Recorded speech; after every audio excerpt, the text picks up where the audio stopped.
साथियों, हम इतिहास के एक बहुत ही कठिन दौर से गुजर रहे हैं। ऐसे में संवाद का सिलसिला चलता रहे तो अच्छा है। और इतिहास के प्रश्नों के बने बनाए उत्तर तो किसी के पास नहीं है। लोगों को इतिहास में उत्तर ढूंढना पड़ता है।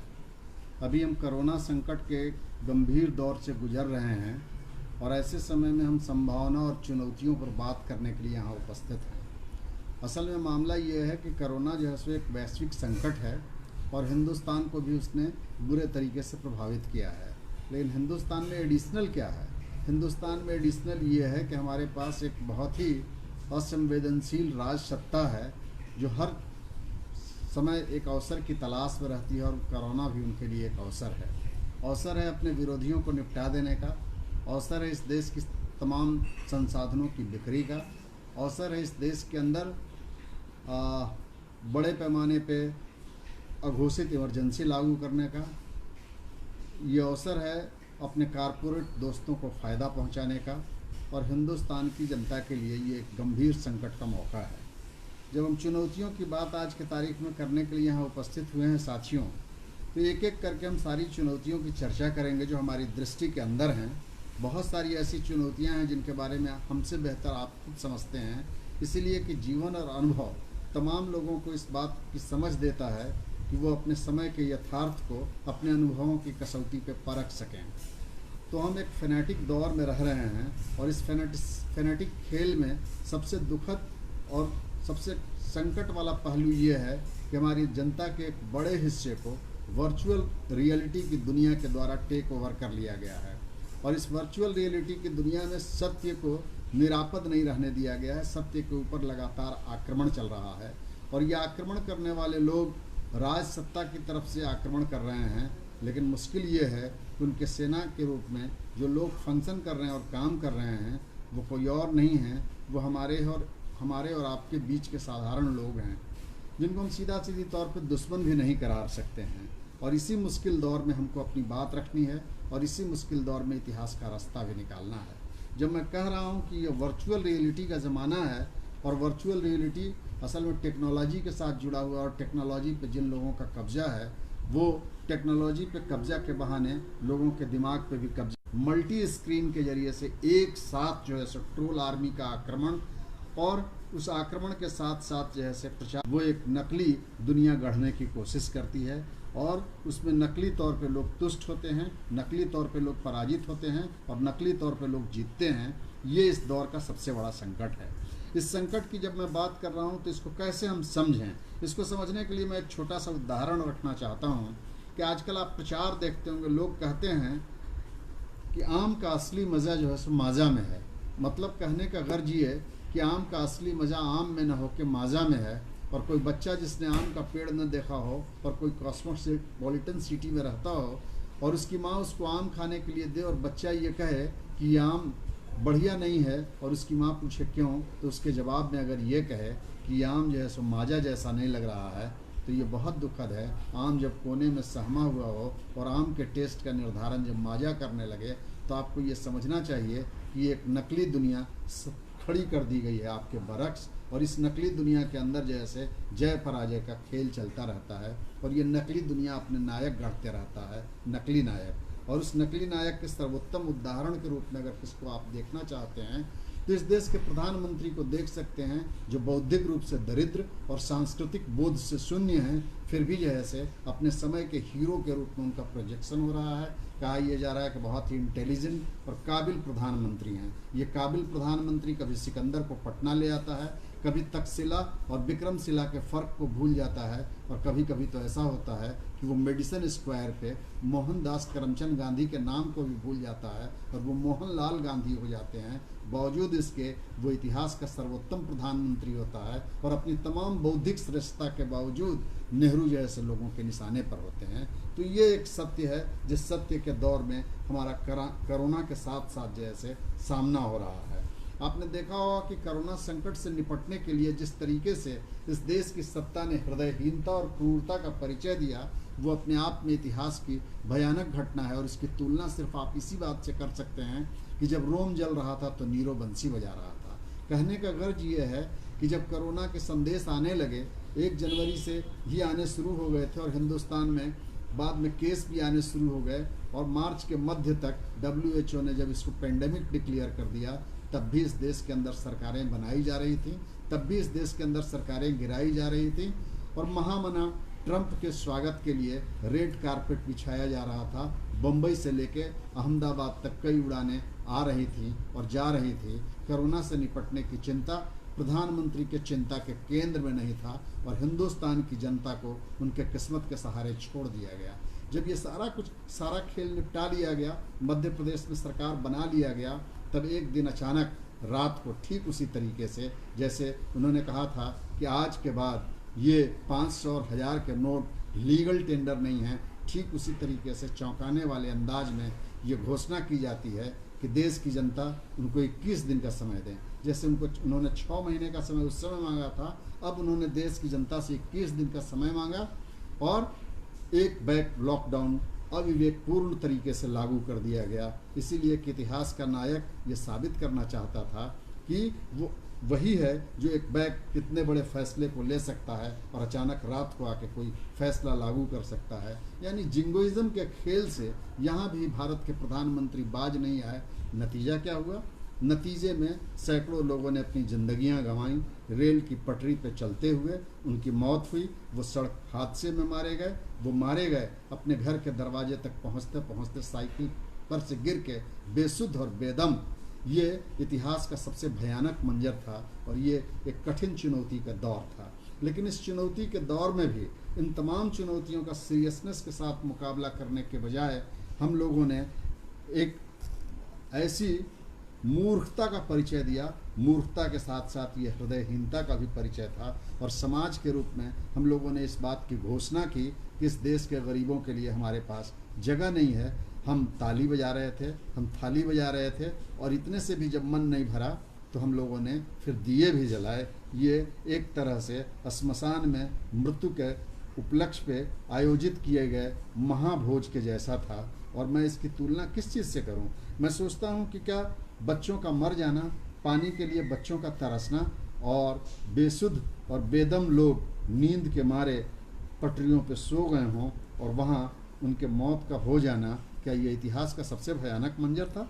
बेशक ये इतिहास का भयानक मंजर जरूर था, लेकिन मुझसे अगर कोई पूछे तो मैं कहूँगा कि इससे भी भयानक मंजर मेरे लिए ये था कि लोग इतने मूर्खतापूर्ण तरीके से और क्रूरतापूर्ण तरीके से ताली और थाली बजाते हुए मृत्यु का जश्न मना रहे थे।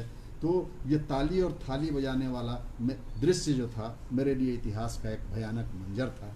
तो इन्हीं चुनौतियों के दौर में आज हम एक दूसरे से रूबरू हैं और बातचीत करने के लिए यहाँ इकट्ठे हैं। कोरोना ने एक बात और किया है, और वो ये है कि उसने हमारे आँखों को बुरे तरीके से धो दिया है, और हमको साफ और स्पष्ट तौर से ये दिखाई पड़ने लगा है कि संकट कैसा है। गरीबी, दरिद्रता, अन्याय और उत्पीड़न पहले भी था, लेकिन जनतंत्र के जिस आवरण से हमने इसको ढक रखा था वो सारा आवरण तार करके गिर गया, और गरीब एक तरफ खड़े थे समाज के अपशिष्ट के रूप में, जिनको फेंक दिया जाना, गार्बेज के रूप में जो है जिनका इस्तेमाल किया जाना जरूरी था, और दूसरी तरफ हिंदुस्तान के बड़े लोग थे। आप इसी से अंदाज़ा लगाइए कि किस तरीके की डिस्पैरिटी लगातार हमको हमारे नज़र में देखने को आई। एक तरफ जैसे हवाई जहाज़ से लोगों का आना जाना जारी रहा, हिंदुस्तान के युद्धक पोत तक जैसे लोगों को लाने में लगे हुए थे, और दूसरी तरफ पैदल चलता हुआ हिंदुस्तान सड़कों पर बेहाल था।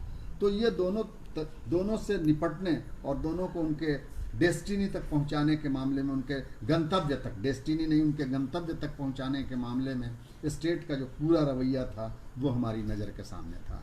और क्या देखा हमने इस मौके के ऊपर? इस मौके के ऊपर हमने देखा कि हमारे नकली देशभक्ति का सारा जो है सो रुआब जो था वो गल के हिंदुस्तान की सड़कों पे बह रहा था, लोगों के आंसुओं के साथ, लोगों के दर्द के साथ और उनकी तकलीफ़ों के साथ। क्योंकि वतन परस्ती का और हुबूल वतनी के नारा लगाने वाले और परचम लहराने वाले किसान मजदूरों को बेबस मरते हुए सड़क पे देख रहे थे, और उनके पास इतनी संवेदना का पानी भी नहीं बचा हुआ था कि वो उनके लिए सड़क पे आते।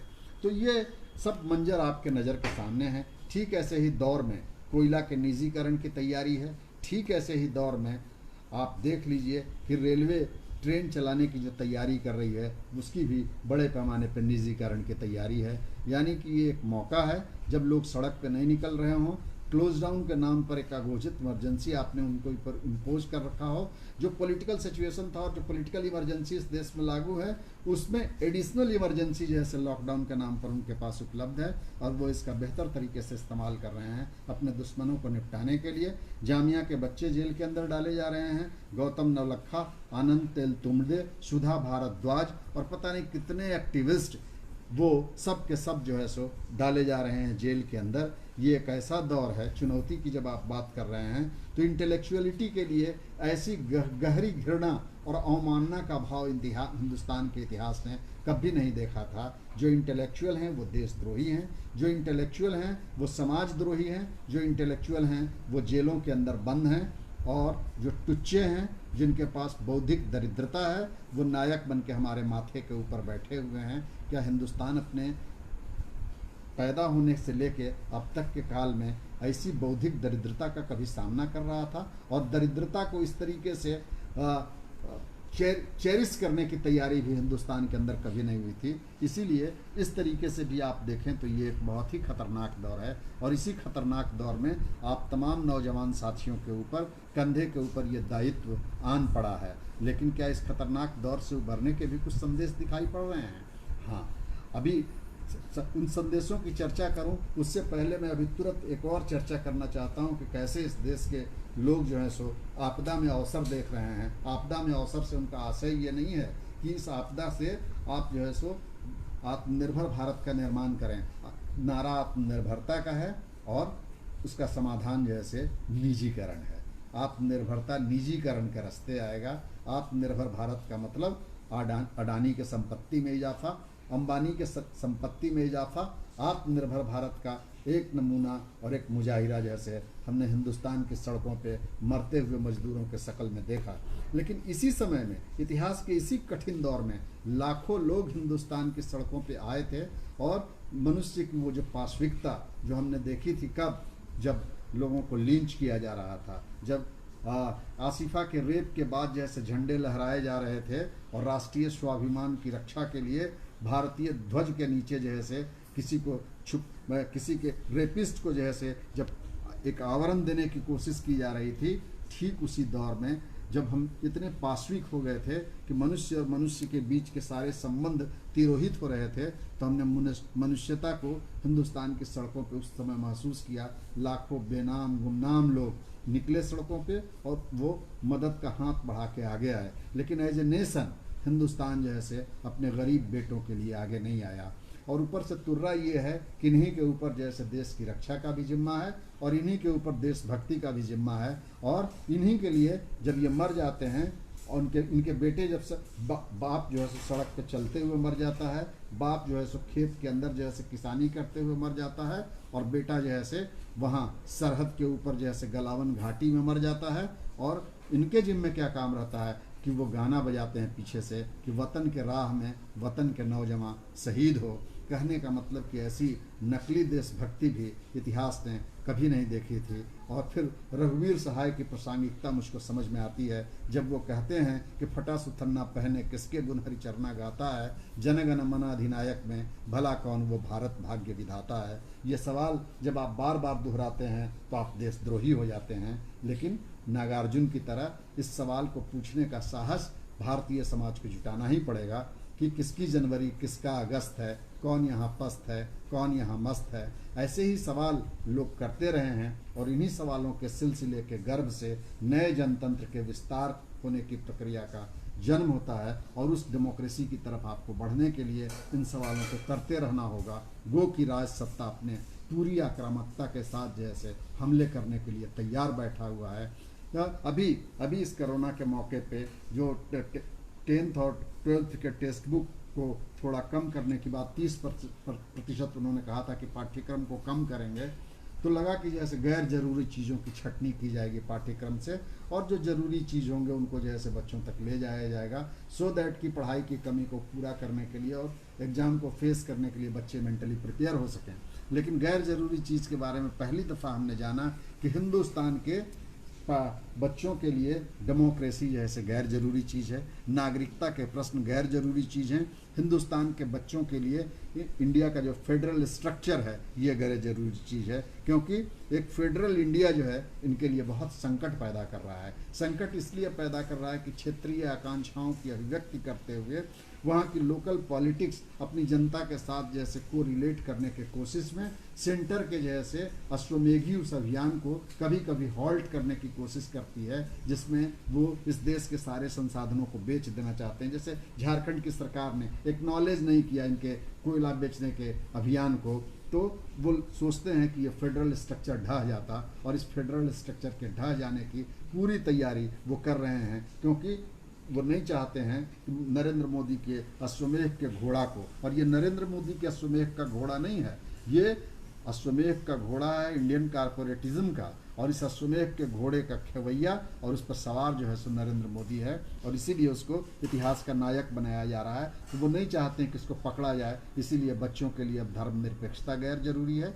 इसीलिए इस मुल्क के बच्चों के लिए अब नागरिकता के प्रश्न गैर जरूरी हैं, और इसीलिए इस मुल्क के बच्चों के लिए अब लोकतंत्र भी एक गैर जरूरी सवाल है। तो ये सारी चुनौतियां आपके सामने उपस्थित है दोस्तों, लेकिन जवानी ही क्या जो चुनौतियों का मुकाबला नहीं करे। इसी दौर में जब ऐसे सवाल और संकट खड़े हो रहे हैं, तब हमारे देश के सर्वोत्तम मेधा ने और हमारे देश के सर्वोत्तम बच्चों ने और भारत माता के बेहतरीन बेटों ने हिंदुस्तान के गलियों में, हिंदुस्तान के सड़कों पे अपने बौद्धिक संपन्नता का परिचय दिया। इसी दौर में सबसे अधिक गीत गाए जा रहे हैं, इसी दौर में कविताएं फिर से पढ़ी जा रही हैं, इसी दौर में फैज फिर से जिंदा हो गए हैं, और इसी दौर में कौमी तराना के रूप में हम देखेंगे राज सत्ता जब और जितना आक्रामक होती है, तब तब वो जो है से जिन चीज़ों को वो दबाना चाहते हैं वो हवा में परचम बन के लहराने लगते हैं और फड़फड़ाने लगते हैं। तो इसी दौर में सबसे ज़्यादा गीत गाए जा रहे हैं।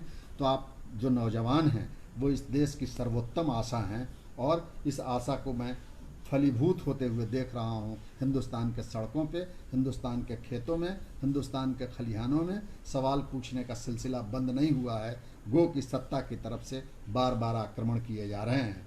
सवाल पूछने के सिलसिले के बंद होने का संबंध सिर्फ जो है सो लोकतंत्र के साथ नहीं है दोस्तों, ये मानवीय सभ्यता के साथ जुड़ा हुआ प्रश्न है। मनुष्य ने सभ्यता की इस अनंत यात्रा की प्रक्रिया में जिस ज्ञान की मसाल को अपने हाथ में थामे रखा, जिसके पीछे पीछे निर्माण की प्रक्रिया चलती रही और सभ्यताएं बनती रहीं, उस ज्ञान की प्रक्रिया को आगे बढ़ाने के लिए जिस ईंधन की ज़रूरत थी, उस ईंधन का नाम था प्रश्नाकुल होना। और प्रश्नाकुल लोगों ने ग्रह और नक्षत्रों के बारे में सवाल किए।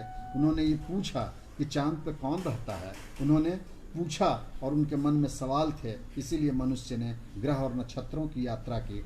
लेकिन इन तमाम सवालों को बंद किया जा रहा है, और इन सवालों की कीमत हमेशा से चुकाई जाती रही है, और नरेंद्र मोदी के सत्ता के दौर में और ज़्यादा चुकाई जा रही है। इस सवाल की कीमत चुकाई जर्दानो ब्रूनो ने, गैलीलियो ने, सुकरात ने, और अब जाके इन सवालों की कीमत चुका रहे हैं नरेंद्र दाभोलकर, कलबुर्गी, और पता नहीं गौरी लंकेश, और कितने लोग, और सब पूरा जरगर जैसी लड़कियां, और हमारे जो है बंद हुए बच्चे, गौतम नौलखा। लेकिन ये सवाल तो पूछे जाते ही रहेंगे। इसीलिए साथियों, चुनौतियों के साथ साथ संभावनाओं के द्वार जो है हमारे सामने खुले हुए हैं। कुछ संभावनाएं इस मुल्क के अंदर दिखाई दे रही हैं, और इनसे भी बड़ी संभावनाएं दुनिया के अंदर दिखाई पड़ रही हैं। दुनिया के अंदर दिखाई पड़ने वाली संभावनाओं का जिक्र जब मैं कर रहा हूँ, तो हम एक इंटीग्रेटेड दुनिया में रहते हैं, इसको याद रखिए। और इसीलिए दुनिया का एक हिस्सा जब बदलेगा तो हिंदुस्तान वहीं का वहीं खड़ा रहेगा, ऐसा तो होगा नहीं।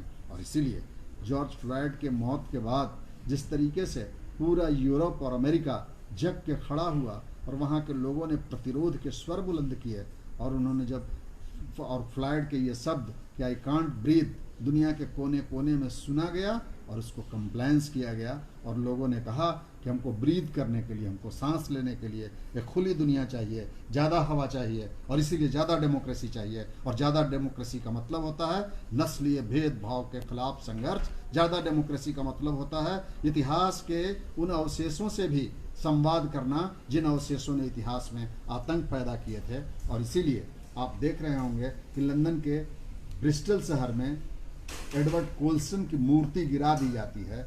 ये मूर्ति का गिराया जाना सिंबॉलिकल है। सिंबॉलिकल क्या है? सिंबॉलिकल ये है कि जब हम अतीत को बिना खंगाले, बिना समझे एक तरफ महिमा मंडन की प्रक्रिया में लगे हुए हैं, जब एक तरफ नाथूराम की मूर्तियां लगाई जा रही हैं तो दूसरी तरफ फ्लॉयड की मूर्तियां गिराई जा रही हैं, कोलंबस की मूर्ति गिराई जा रही है, और यहाँ तक कि लॉर्ड क्लाइव की मूर्ति को हटाने की तैयारियां चल रही हैं। तो कहने का गर्ज यह है कि दुनिया के मुल्कों के अंदर जो ज़्यादा सांस लेने की इच्छा जगी है और लोगों ने घर में बंद होकर आज़ादी का मतलब ज़्यादा बेहतर तरीके से समझा है। जब उनको घूमने की आज़ादी, गाने की आज़ादी, होटल में जाने की आज़ादी, ये सारी आज़ादियाँ प्रतिबंधित की गई, तो समझ में आया कि आज़ादी दुनिया की बेहतरीन और कीमती चीज़ है। लेकिन इसी आज़ादी को हमसे छीन लेने की कोशिश की जाती है। किस नाम पे?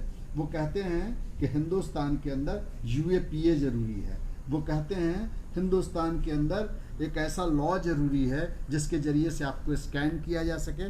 और वो एक कानून आया था क्या, ऑटोमेटेड फेशियल रिकॉग्निशन, वो सिस्टम पर ये काम कर रहे हैं कि ऑटोमेटेड फेशियल रिकॉग्निशन कर सकें। और इसके तर्क में वो कहते हैं कि आतंक से निपटने के लिए, आतंकवाद से निपटने के लिए आप अपनी आज़ादी फॉरगो कीजिए, आज़ादी फॉरगो कीजिए। हमने तो ये जाना था दोस्तों कि आज़ादी दुनिया की सबसे कीमती चीज़ है, और हमारे पूर्वजों ने कहा था कि आज़ादी इतनी कीमती है कि उसको कोई भी कीमत दे के ख़रीदा जा सकता है। ये पहला मौका है जब हमसे कहा जा रहा है कि आप सुरक्षा आज़ादी बेचिए। इस आज़ादी को बेचने के लिए फेशियल रिकॉग्निशन के लिए अपना चेहरा उपलब्ध कराइए, डाटा के रूप में आप नंबर में कन्वर्ट हो जाइए। इस आज़ादी को बेच के आप हमारे के यहाँ से सुरक्षा खरीदिए, और इस सुरक्षा के वास्ते UAPA जैसे कड़े कानूनों को थोड़ा बर्दाश्त कीजिए। और जब हम इन कानूनों को बर्दाश्त करते हैं तो पता चलता है कि इन कानूनों का इस्तेमाल करके कोई आतंकवादी जेल के अंदर नहीं है। IIM का एक professor Anand Teltumbde national law university में एसोसिएट प्रोफेसर की हैसियत से और विजिटिंग प्रोफेसर की हैसियत से जाने वाली सुधा भारद्वाज ये बंद हैं, तो हमको समझ में आता है कि असल में ये सारी चीज़ें आतंक से निपटने के लिए नहीं है, फांसीवाद के उस अघोषित एजेंडे को लागू करने के लिए है। और अब वो अघोषित भी नहीं है दोस्तों, अब वो घोषित एजेंडा है। वो छाती ठोंक के कह रहे हैं, बढ़ के कह रहे हैं, और अपनी पक्षधरता पे वो शर्मिंदा भी अब नहीं होते हैं। अब जो है सो आपने देखा होगा कि दिल्ली दंगों के नाम पे जो गिरफ्तारियां हुई, उन गिरफ्तारियों में दुनिया में कहीं एक तरफा दंगे नहीं होते हैं। हो सकता है कि जो सरकार कह रही हो, अगर उसको एक्नॉलेज भी कीजिए, जो झूठ है उस झूठ को अगर एक्नॉलेज कीजिएगा, तब भी पता चलेगा कि अगर मुसलमानों ने बदमाशी की तो उसके जवाब में एक हिंदू, दो हिंदू, किसी ने तो बदमाशी की होगी, लेकिन गिरफ्तार होने वाले सारे लोग एक ही कम्युनिटी के हैं। प्रवेश वर्मा आराम से घूमेंगे, कपिल मिश्रा आराम से घूमेंगे, लेकिन बाकी सारे लोग जो है सो जेल के अंदर रहेंगे। तो ये आज़ादी के हरण की तैयारी है। ये अब एजेंडा जो है सो अघोषित नहीं है। आपने देखा गार्गी कॉलेज के बदमाश नहीं पकड़े गए, JNU के जैसे गुंडे नहीं पकड़े गए, लेकिन जो है सो उसको प्रोटेस्ट करने वाले एक ख़ास किस्म का तबका, यानी अब सरकारें इस भरम को भी बचने नहीं देना चाहती हैं कि सरकारें निष्पक्ष हुआ करती हैं। सरकार अब अपने पक्षधरता की घोषणा कर रही है, और ये किसके पक्ष में खड़ी है ये मालूम है, और किसके विरोध में खड़ी है। जिनके विरोध में खड़ी है उनको भी जान सकते हैं। आप अगर इकोनॉमिक क्लास के रूप में देखना चाहिए तो इस देश की सरकार किसान और मजदूरों के खिलाफ खड़ी है। अगर आप कास्ट के रूप में देखना चाहिए तो ये सरकार जो है दलित, आदिवासी के खिलाफ खड़ी है। अगर आप धर्म के रूप में देखना चाहें तो ये सरकार मुसलमानों के खिलाफ खड़ी है। अगर आप बौद्धिकता की कसौटी पे इसकी परीक्षा करना चाहें तो ये सरकार हिंदुस्तान के तमाम बौद्धिकों के खिलाफ खड़ी है। तो कहने के खिलाफ का मतलब ये है कि era of disdain of intellectuality है। ये इंटेलेक्चुअलिटी को डिसडेन करने का एक बड़ा एरा है जो सरकार की देख रेख में और सरकारी संरक्षण में प्रायोजित किया जा रहा है। इसीलिए ये जनतंत्र के आक्रमण का समय है, ये संसाधनों पे आक्रमण का समय है। लेकिन ठीक इसी समय में हिंदुस्तान के किसान और मजदूर प्रतिरोध के स्वर भी बुलंद कर रहे हैं। और ये आज़ादी कौन छीनना चाहता है हमसे? ये आज़ादी वो छीनना चाहते हैं जिन्होंने आज़ादी के लिए कभी लड़ाई नहीं लड़ी, और जो आज़ादी के लिए लड़े नहीं वो क्या जाने आज़ादी की कीमत क्या होती है। इसीलिए इस आज़ादी की रक्षा के लिए, संसाधनों के बचाव के लिए मिलजुल के संघर्ष करना हमारे लिए कितना ज़रूरी है, ये आप बेहतर तरीके से समझ सकते हैं दोस्त। और इस समय अवसरों का अभाव नहीं है दोस्तों। अगर हम सब मिलजुल के लड़ेंगे तो अवसर दिखाई पड़ेंगे। कौन जानता था कि देखते देखते हिंदुस्तान की यूनिवर्सिटियाँ ऐसे जग जाएंगी कि वहाँ से खिलखिलाती हुई जवान हंसी के साथ साथ इनकलाब के परचम भी बुलंद होते हुए दिखाई देंगे। और इसी दौर में हिंदुस्तान के साथ साथ दुनिया के मुल्कों के अंदर पर्यावरण के संरक्षण के प्रश्न, हिमालय का दिख जाना, शुद्ध हवा में सांस लेना और क्या हमने खो दिया, इस एहसास से रूबरू होना, ये कोरोना के दौर में ही संभव हो सका। जो हमने खो दिया था उसको एक बार पा लेने की ललक शायद जैसे हमको फिर मिले। इस लॉकडाउन के नज़र से अगर हम जैसे कश्मीर की जनता की पीड़ा को भी समझना चाहें तो वो भी समझ सकते हैं। 3 महीना 4 महीना की बेहाली किस तरीके से आपको तंगहाल और परेशान करती है, जबकि आपका गैजेट आपके साथ है, जब आपके पास इंटरनेट कनेक्शन है, लेकिन आपकी आज़ादी रेस्ट्रिक्टेड है, मूवमेंट प्रतिबंधित है, तो कितने लोग स्ट्रेस के शिकार हुए हैं। कल्पना कीजिए कि जब आप एक स्टेट को जैसे बाड़ाबंदी कर देते हैं और उसको अघोषित जेल में तब्दील कर देते हैं और वहाँ एक ऐसा लॉकडाउन होता है जो आपके लॉकडाउन से ज़्यादा खतरनाक है, तो उनके ज़िंदगी के दर्द के साथ रिश्ता जोड़ने में अगर इस लॉकडाउन ने आपकी कोई मदद की हो तो शायद ये एक बेहतर और पॉजिटिव रिजल्ट हो सकता है इस लॉकडाउन का। तो मैं ये देख रहा हूँ, मैं और व्यक्तिगत तौर पे महसूस कर रहा हूँ कि लोग की जादू उतर रहा है। लोग जैसे धीरे धीरे बातों को समझने लगे हैं। जीवन और अनुभव ने उनको उस कटु सत्य से रूबरू कराया है जिसमें वो ये महसूस किया करते थे कि ये स्टेट उनका है और ये स्टेट समय पड़ने पर उनकी ओनरशिप लेगा। उन्होंने देखा कि वो सड़क पे बेहाल खड़े थे और उनका ओनरशिप लेने वाला कोई नहीं था, उनकी तरफ से उनकी बात कहने वाला कोई नहीं था। हिंदुस्तान की सड़कों पे जिनको मरने के लिए भूखों छोड़ दिया गया, मैं समझता हूँ कि उनके द्वारा भोगा गया यथार्थ शायद उनके जीवन के सत्य के रूप में तब्दील हो जाए तो परिवर्तन की संभावनाओं को बल मिलेगा। हिंदुस्तान में कोरोना ने ऐसे लाखों करोड़ों लोगों को पैदा किया जो अनुभव सिद्ध सच से रूबरू होते हुए ज़िंदगी के इस फॉल्स यूलिज़न को समझने में और ये वर्चुअल रियलिटी के द्वारा गढ़ा गया जो हिंदुस्तान के बर्तरी का सपना था उसको ध्वस्त होते हुए, भूल लुंठित होते हुए उन्होंने अपनी आंखों से जो देखा है, वो सारे के सारे लोग नए सिरे से इतिहास को पढ़ने, समझने और जानने की कोशिश करेंगे। तो इसीलिए वो ये भी समझ सकेंगे कि हथियारों से ज़्यादा ज़रूरी है कि आपके पास हॉस्पिटल हों और वो हॉस्पिटल ऐसे नहीं हों कि मैक्स की तरह वहाँ एक बेड के लिए 25,000 रुपया क्लेम किया जा सके। तो ये आपदा में अवसर जो प्रधानमंत्री का नारा है, ये नारा जो है अगर सचमुच में आपदा के समय में हिंदुस्तान जैसे उनके बगलगीर होकर खड़ा होता, जो वंचित थे, जो शोषित थे, जो पीड़ित थे, तो ये एक अवसर होता कि हिंदुस्तान में हम पुल जोड़ने में कामयाब होते, समरस समाज की तरफ बढ़ते और उन तमाम लोगों को ये फील देते कि ये मुल्क भी उनका है। लेकिन ये फील नहीं दे सके। ये अवसर है अडानी के लिए, ये अवसर है अंबानी के लिए, ये अवसर है मैक्स हॉस्पिटल के लिए। लेकिन अगर ये उनके लिए अवसर है तो हम इसको अपने लिए भी अवसर में तब्दील करेंगे। हालांकि हम ऐसी ही भाषा का इस्तेमाल नहीं करते हैं क्योंकि भाषा में शब्द जो हैं वो आपदा में अवसर तलाशना जो है सो एक ख़ास किस्म का अपॉर्चुनिज़म है और इस अपॉर्चुनिज़म में एक ख़ास किस्म की व्यापार बुद्धि और क्रूरता छिपी हुई है। लेकिन हम ये कह सकते हैं कि आपदा के समय में धीरज और धैर्य के साथ खड़े होकर उसका मुकाबला करना और उस मुकाबले में अपने समस्त ऊर्जा का इस्तेमाल करते हुए मानवीय चेतना के साथ खड़े होकर आप जो है सो जब लड़ते हैं तो रास्ते निकला करते हैं। ये हमारे लिए आपदा में अवसर नहीं है। इसीलिए भाषा की ये दरिद्रता उनके लिए है। ये भाषा की दरिद्रता भी नहीं है। शायद वो जैसे कंसस तरीके से इस भाषा का इस्तेमाल करते हैं और शब्दों की चोरी। विकास जब आप सुनते हैं तो आपको उजड़ी हुई बस्तियां दिखाई पड़ती हैं। विकास जब आप सुनते हैं तो आपको जैसे रुकी हुई नदी दिखाई पड़ती है। विकास जब आप सुनते हैं तो गांव से उजड़े हुए लोग आपको दिखाई पड़ते हैं। तो विकास जो एक ज़माने में एक खूबसूरत शब्द हुआ करता था, हमारे सपनों और वंदनाओं के लिए जैसे उस शब्द का हम इस्तेमाल करते थे, वही शब्द आज इतना भयानक और डरावना है।